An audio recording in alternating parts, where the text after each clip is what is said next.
तो जय हिंद साथियों। तो आज आपका फिर से स्वागत है द रॉयल लर्निंग क्लासेस में। और आज हम एक ऐसे सुल्तान या फिर राजा की बात करेंगे जो किसी वक्त पर गुलाम था। जी हाँ, गुलाम था। गुलाम था और फिर बाद में राजा बना। और कैसे बना, इसकी थोड़ी कहानी है। उसी कहानी के बारे में बात करेंगे। तो मोहम्मद गौरी को मैंने पिछली वीडियो में आप लोगों को बताया था पूरी कहानी कि मोहम्मद गौरी कौन था, कैसे आया, हमारे भारत देश पे कैसे कब्जा किया। ठीक है। तो उसमें आप लोगों को एक नाम मैंने लिया था, कुतुबुद्दीन ऐबक। क्या नाम लिया था? कुतुबुद्दीन ऐबक।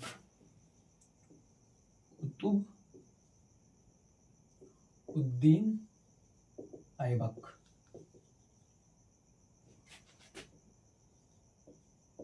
ऐबक, कुतुबुद्दीन ऐबक। आप लोगों को बताया ये भी था कि ये किसका गुलाम था? मोहम्मद गौरी का। मोहम्मद गौरी का क्या था? गुलाम था। जब ये गुलाम था तो इसने आ, अपने आप को राजा कैसे बनाया, यही सारी बातें हम इस वीडियो में करने वाले हैं। देखिए, कुतुबुद्दीन ऐबक का जन्म तुर्किस्तान में हुआ। कहाँ हुआ? तुर्किस्तान में। इसका जन्म कहाँ होता है? तुर्किस्तान में।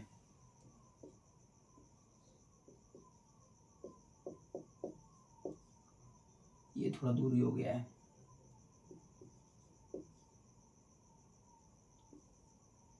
तुर्किस्तान में हुआ।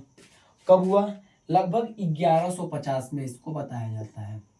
बताया तो ये भी जाता है कि इसके माँ बाप नहीं थे। ठीक है। तो इसके माँ बाप नहीं थे तो इसके घर वाले जो थे वो कुछ सालों में थोड़ा सा बड़ा हुआ तो एक फकरुद्दीन नाम के एक कोई व्यापारी थे, उनके घर इसको बेच दिया गया। कहाँ? फकरुद्दीन के पास। इसको पाकिस्तान और तुर्की परिवार में भी हुआ था इनका जन्म। कब कब हुआ था? तुर्की परिवार में। तुर्की परिवार में। ठीक है। तुर्की परिवार में इनका जन्म हुआ था। ठीक। तो देखो, जब तुर्की परिवार में इसका जन्म होता है और तुर्किस्तान में, तो ये ऐसा एक गुलाम था जो 2 बार बिका था। यानी कि मोहम्मद गौरी के पहले भी कोई इसको खरीदा था और फिर मोहम्मद गौरी को बेचा था। ठीक है। तो इसको कौन खरीदा था? फरकुद्दीन ने। कौन खरीदा था? फरकुद्दीन।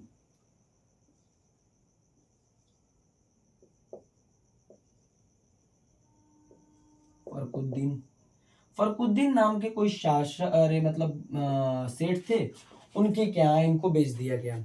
तो कुछ दिन बाद धीरे धीरे मतलब इसको जैसे कोई भी गुलाम रखता है तो अपनी अपने हिसाब से रखता है।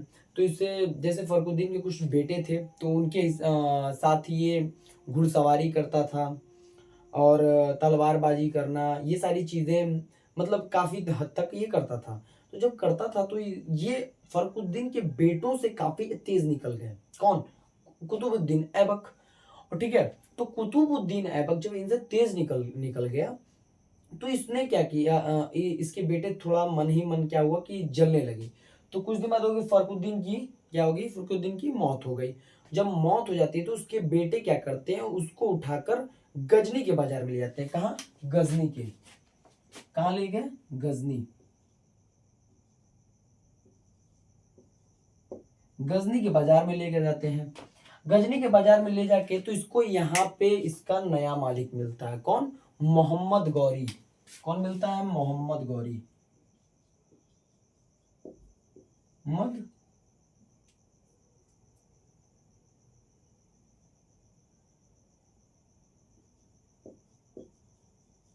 मोहम्मद गौरी, मोहम्मद के नाम से जान जाइए इसको।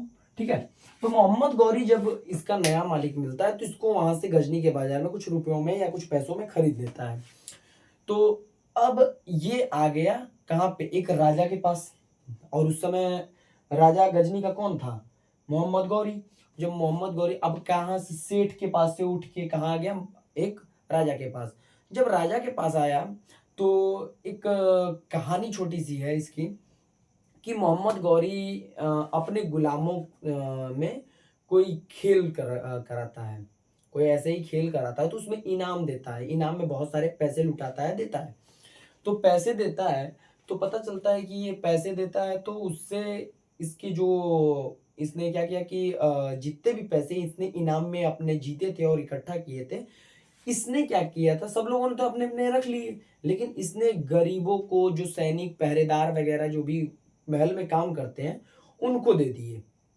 ये सारी चीजों को देखते हुए मोहम्मद गौरी को जब ये पता चलता है, तो मोहम्मद गौरी सोचता है ये दिलदार आदमी है, बहुत अच्छा है, तो इसको अपने सबसे खासम खास में रखता है, मतलब अपना खास बना लेता है।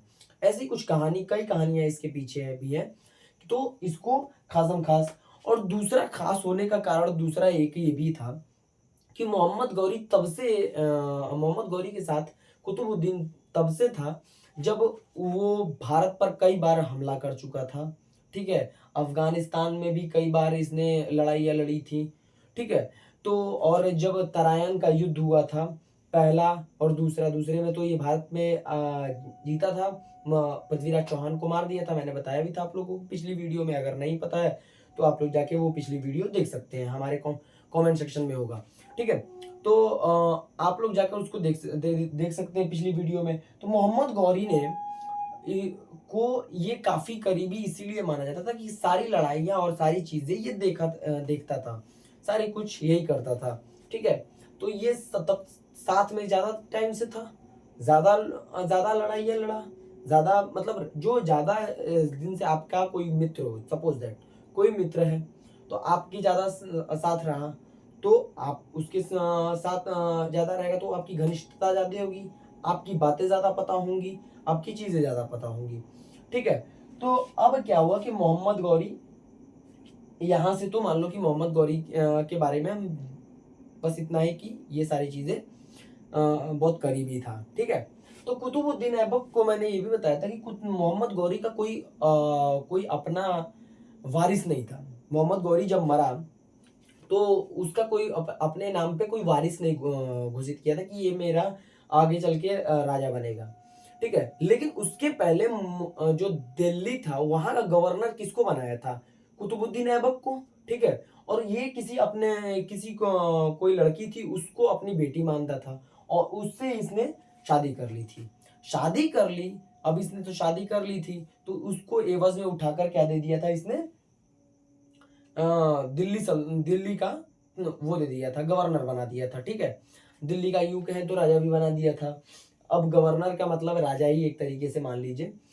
तो अब इसने क्या किया कि अब जब मोहम्मद गौरी की एक्सपायर मेन खेल तब शुरू होता है जब मोहम्मद गौरी मर जाता है। अब मर जाता है तब यहाँ पे ये कुतुबुद्दीन ऐबक क्या अपने आप को घोषित करना चाहता है वहां का सुल्तान। अब ये सोचता है कि मैं दिल्ली से लेकर गजनी तक, मुल्तान और ये पूरा जो नीचे कन्नौज वगैरह एरिया है, सारे पे हमारा हक है, क्योंकि सबसे करीबी यही था। लेकिन मसला तब शुरू होता है, लेकिन अब यहाँ पे बात आ जाती है कि ये एक गुलाम था। जो इस्लाम के कुछ लोग होते हैं तो उनके तहत कुछ बातें बताई गई कि ये गुलाम था, तो गुलाम कोई राजा नहीं बन सकता, पहली बात। अगर बनेगा भी तो उसका एक कारण हो कि उसका मालिक उसको गुलामी से क्या करे, आजाद करे, यानी कि मैं तुम्हें गुलामी से आजाद कर दिया हूं, मैं अपनी मतलब सेवा से तुम्हें मुक्त कर रहा हूं, तुम्हें यहाँ का राजा बना दिया या फिर तुमको मुक्त कर दिया, तुम जाओ जो जो करना है वो करो।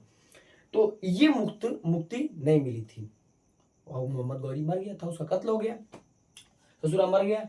अब ये क्या करता है, ये अपने आप को क्या वहां से एक कुतुबुद्दीन ऐबक गुलाम वंश यानी कि स्लेव डायनेस्टी जिसे कहते हैं इंग्लिश में, स्लेव डायनेस्टी, यहीं से शुरुआत होती है स्लेव डायनेस्टी की, यानी कि गुलाम वंश की शुरुआत यहीं से होती है, जी हाँ। और इसके फाउंडर कौन थे, स्लेव डायनेस्टी के फाउंडर कौन थे, कुतुबुद्दीन ऐबक, ठीक।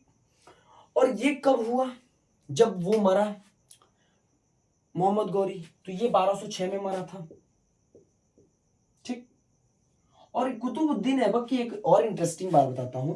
कुतुबुद्दीन ऐबक जब ये शुरू करता है तो सिर्फ 4 साल में ही सारी चीजें कर लेता है, 4 साल ही राज कर पाता है, उससे ज्यादा नहीं। क्योंकि 10 में इसकी हत्या हो जाए, मतलब ये मर जाता है। बताऊंगा कैसे मरता है, अभी वो बात का मसला है। अभी इसे जिंदा रखते हैं, ठीक है।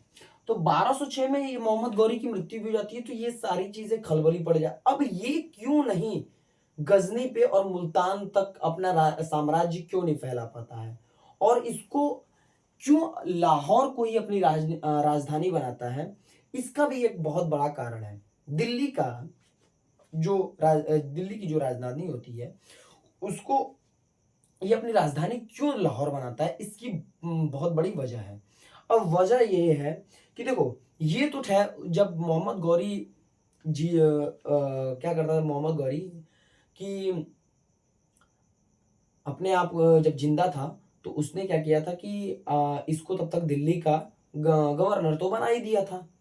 लेकिन एक जगह और थे कि निसरुद्दीन, ये भी निसरुद्दीन कुवाचा नाम का एक गुलाम था, वो मुल्तान का गवर्नर था। दूसरी चीज, गजनी में एक और आदमी था, उसका नाम था ताजुद्दीन यालदौज। क्या नाम था? ताजुद्दीन यालदौज। ये दोनों, अब देखो कहानी यहां से शुरू होती है। देखो ये मान लो थोड़ा सा मैं भारत का नक्शा बनाता हूं, यार हमसे बन नहीं पा रहा, थोड़ा टेढ़े मेढ़े बनेगा। और ये मान लो म्यांमार उस समय का थोड़ा है, ठीक है। तो ये मान लो तुम्हारी कहीं, ये मैंने यमुना बहा दी, इधर मैंने गंगा बहा दी, ठीक है। अब ये छोड़ो, अब ये तुम्हारा पाकिस्तान वगैरह अफगानिस्तान मान लो पूरा है, ठीक है। ये पूरा एरिया देखो, गजनी कहीं यहां कहीं था, ये हो गया गजनी।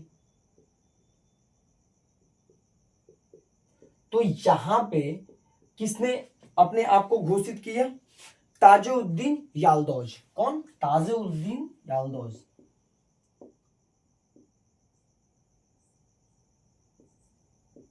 दिन यालदौज।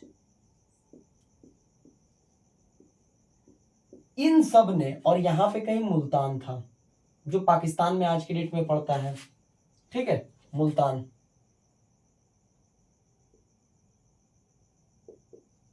मुल्तान, ठीक है। अब मुल्तान में भी क्या हुआ कि इसने भी कहा कि हम तुम्हें राजा नहीं बन, तो यहां पे नजरुद्दीन था,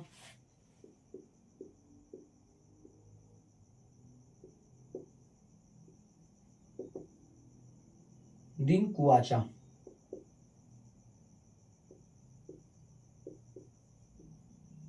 नजरुद्दीन कुआचा, ठीक है। अब इन दोनों जगहों पे एक चीज देखो, यहां पे दिल्ली है मान लो, यहां कहीं दिल्ली मान लेते हैं, ठीक है। ये हो गई दिल्ली, दिल्ली। और दिल्ली में कौन है? कुतुबुद्दीन ऐबक। अब ये सोचता है कि कन्नौज वाला एरिया, ये सारा, ये उस समय बताया था कि ये बंगाल और बिहार और ये नीचे के कुछ गुजरात के हिस्से वगैरह सब ये इसने क्या कहते हैं अपने कब्जे में लिया था। यानी कि ये पूरा ये वाला पूरा एरिया लगभग लगभग पूरा क्या आता था, उसी सल्तनत में आया करता था। ये वाला नहीं मानते, ये वाला मानते हैं, ठीक है। अब देखो ये हो गया, ठीक है। नहीं नहीं नहीं, ये मुल्तान से होते हुए ये वाला एरिया, इतना बड़ा एरिया का किसका हो गया? ये कुतुबुद्दीन ऐबक का हो गया, ठीक है। ये कुतुबुद्दीन ऐबक का हो गया जो रेड वाला है, ठीक। ये वाला एरिया तो आप समझ ही रहे होंगे किसका होगा, पूरा अफगानिस्तान किसका हो गया? ये ताजुद्दीन यालदौज का हो गया, ठीक है। अब देखो ये वाला जो मुल्तान का एरिया है ये चला गया इसकी झोली में पूरा, ठीक है। पूरा पाकिस्तानी मान लो लगभग लगभग। अब देखो इन तीनों में होती है लड़ाई कि भाई इसने कहा कि मैं यहाँ पे अपने आप को, इसने सुल्तान घोषित कर लिया। कौन? कुतुबुद्दीन ऐबक ने, और अपनी सल्तनत का नाम गुलाम वंश के तहत रख दिया। लेकिन इसके 3 कारण हैं। पहला, ये मैंने पहला कारण आपको बताया था कि ये आदमी मतलब जो कुतुबुद्दीन ऐबक था, इसे इस्लामिक तौर पे इसे मुक्ति तो मिली नहीं थी गुलामी से, पहला कारण ये था। दूसरा, ये अपना कोई सिक्का चला नहीं पाया था। सिक्का का मतलब उस समय जो सिक्के आते थे ना, मोहरे, उनको ये अपना लॉन्च नहीं किया था, जो इसके मालिक चला रहे थे वही चला रहा था। ठीक। तीसरा कारण था कि इसको ये दोनों राजा नहीं मानते थे, यानी ये कहना कि मैं राजा नहीं मानूंगा। अब इन तीनों में एक चीज बहुत हो गई कि भाई हम कुतुबुद्दीन ऐबक इस चीज को नहीं मान रहा था। तो तीनों में 25 जून 1206 में तीनों के बीच युद्ध हुआ। सबसे पहले युद्ध किससे हुआ? गजनी में। अरे गजनी में, हाँ गजनी में 1208 में इन सब में बीच में युद्ध होता है। युद्ध होता तो गजनी पे ये जाता है तो अटैक करता है, तो ये जीत जाता है। ठीक। ताजुद्दीन यालदौज को भागना पड़ता है जान बचा के, लेकिन ये जिंदा रहता है। और जिंदा रहने के बाद ये क्या करता है, अपनी एक सेना बनाता है और फिर क्या करता है, इस पे अटैक कर देता है कुतुबुद्दीन ऐबक को, और कुतुबुद्दीन को भगा देता है। ठीक। इसमें ये जो कुआचा था, ये पहले तो ताजुद्दीन को क्या मानता था, क्या कि नहीं तुम्हारा मैं साथ देता हूं, तुमको मैं सपोर्ट करता हूं। लेकिन बाद में ये क्या करता है कि पलट जाता है, ये चला आता है किसकी झोली में? कुतुबुद्दीन ऐबक के। अब ये पूरा मुल्तान वाला एरिया भी कुतुबुद्दीन के पास गया। ठीक। ये अपने आप को बना लेता है। अब 1208 में क्या करता है कि ये अपने आप को स्वतंत्र क्या कर देता है, सुल्तान घोषित कर देता है। लेकिन कुछ बुक्स के अनुसार इसे अभी भी राजा नहीं माना जाता, बहुत सारे लोग सुल्तान नहीं मानते। एक बात और, तुर्की डायनेस्टी अब तक भारत में स्थापित नहीं हुई थी। स्थापित हुई थी क्या? ससुरा सब स्थापित या नहीं कर पाया था, सब चोटा आता था लूट के लेके चला जाता था। मोहम्मद गजनी आया, लूट के गया। मोहम्मद कासिम आया, भग के चला गया। ठीक। उसके बाद मोहम्मद गौरी भी आता था, तो वो भी लूट के और अपने गजनी में वापस चला जाता था। कोई यहाँ पे दिल्ली इंडिया में रह के, यानी कि भारत में रह के कोई भी राज नहीं किया था। ये पहला ऐसा राजा था जिसने भारत पे रहकर, यानी कि अपने तुर्की साम्राज्य को यहीं स्थापित कर दिया भारत में। ठीक है। और इसने कई सारी गलतियां की। क्या क्या? सबसे पहली गलती, इसने एक जैन धर्म का कोई मंदिर था, उसे तुड़वाकर मस्जिद बनवाया। 2.5 दिन का एक और कोई वो था, विद्यालय था, उस संस्कृत विद्यालय, उसको तोड़ के इसने 2.5 दिन का मस्जिद बनवाया था। तो इसने ये सारी गलतियां की थी। और जो कुतुब मीनार है, वो एक जैन मंदिर को तोड़कर उसके बगल में ही मस्जिद, जो आदि अभी तो खंडहर पड़ा हुआ है, उस मस्जिद का उसे तोड़कर ही बनवाया गया है। तो ये जो देखो, जो फैक्ट है वही मैं बता रहा हूँ, फैक्ट के बिना कुछ नहीं बता रहा हूँ। जो फैक्ट है, जो इतिहास में लिखा गया है, उतना ही मैं बता रहा हूँ। ठीक है। तो ये इतिहास में लिखा गया है सारी बातें। ठीक है। तो अब इसने इतना तो किया धीरे धीरे, और ये सारी चीजें करते करते इसने कुतुब मीनार बनवाने की मंशा रखी। और इसने क्या किया कि अपने आप को राजा घोषित तो किया 1208 के बाद, उस स्वतंत्र मतलब सुल्तान मान लिया गया इसे। तो कुछ लोगों ने नहीं माना, कुछ लोगों ने माना। ठीक है, क्योंकि गजनी पे इसका शासन था और ये नहीं मानता था। अब ये सारे मसलतों के बाद सबसे बड़ी चीज हो गई कि अब ये अपना सल्तनत पूरा कर लिया, तो इसने अपने सिक्के मोहरे भी चलाए, सब कुछ कर किया। इसने कुतुब मीनार बनवाना स्टार्ट किया। कुतुब मीनार बनवाते बनवाते मतलब ये मर गया। फिर इसका गुलाम इल्तुतमिश, मैंने नाम लिया था, इसकी बेटी से शादी की भी किया था इसकी। अब देखो सबसे बड़ी चीज कि जो ये ताजिरुद्दीन यालदौज है, इतिहास में ये भी दर्ज है कहीं ना कहीं कि इसकी बेटी से और नजरुद्दीन कुआचा की बहन से, दोनों से विवाह कौन किया था? कुतुबुद्दीन ऐबक। अब देखो, यानी कि इसकी बेटी से और इसकी बहन से, दोनों से विवाह किया था कुतुबुद्दीन ऐबक। ठीक है, तो एक तरफ से एक तो ससुर हो गया, एक तो साला हो गया। ठीक है, अब ससुर साला मिलके करे क्या, इसका सपोर्ट करेंगे तो काम खत्म। लेकिन ये 1210 में इसकी मृत्यु हो जाती है। मृत्यु कैसे होती है ये भी मैं बता दूं कि एक गेम होता था घोड़े पे चल के, घोड़े पे चढ़ के खेलने वाला। तो अब ये क्या हुआ कि उस गेम में ये घोड़े पर से गिरने की वजह से इसकी मृत्यु हो जाती है। यानी कि कुतुबुद्दीन ऐबक, ऐसा पहला कई चीजें निकल के आती हैं। देखो, सबसे 3-4 चीजें मैं निकाल के सबसे समरी कर देता हूँ छोटा सा। कुतुबुद्दीन ऐबक दो गुलाम था, राजा बना कैसे, ये बस सारी कहानी इतनी लंबी हो गई। ठीक, दूसरी चीज, इसने भारत में ये पहला ऐसा राजा था जिसने, तुर्की राजा था जिसने तुर्की में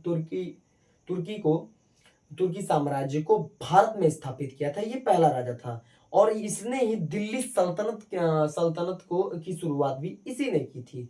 गुलाम वंश की स्थापना इसने की।